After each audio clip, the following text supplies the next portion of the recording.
Okay, hey guys.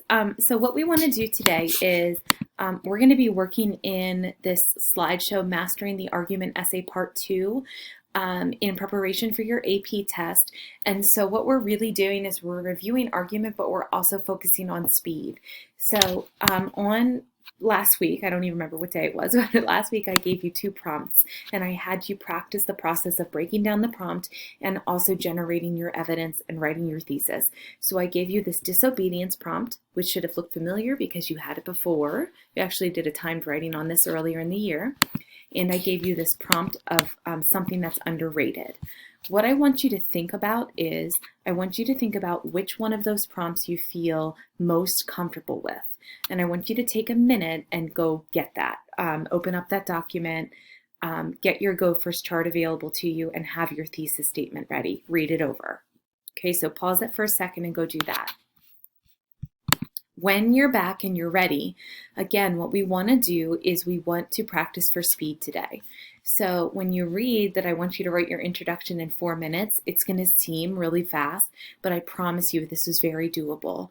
You guys need to trust in yourselves. You know what you're doing now. It's just kind of like when you're writing for time, you can't stop and think about it too much. You got to let it flow. Okay? So what we're going to do for an introduction, in a rhetorical analysis essay, that's the one where we use the big old 1-sentence introduction that also is your thesis. That's important for a rhetorical analysis essay because it contains all the different parts of the rhetorical situation, aka space cat. But this is not rhetorical analysis. It's an argument. And when you're arguing something, you can't just flat out state your claim and then just move on. You have to take a sentence or two to build a little bit of background in your introduction for your reader, okay? So you want to think about a hook, and of course this is always the worst part, but you just got to jump in and get past it. You want to think about maybe, is there any background information, that previous knowledge that you have that you can start with? Is there anything that you can incorporate from the prompt that might be necessary?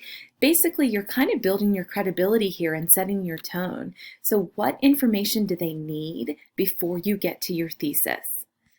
The last thing is, based on what you've chosen for your hook and your background information, is there anything in your thesis that needs to change? So think about your thesis as your line of reasoning. Remember this. This is really important.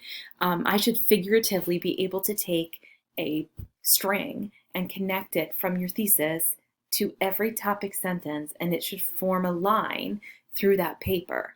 So especially if you have a closed thesis, everything should connect, right? Everything should connect. And ultimately, I should be able to follow that back to your thesis. So one thing that's important to remember is whatever is mentioned first is the first thing that needs to come in your body paragraph. So hook, background information, prior knowledge, something from the prompt, and your thesis statement. You have 4 minutes. Press this timer, okay? And actually, I don't know if it'll work completely. You might have to set it on your phone or something. But you're going to come to this slide.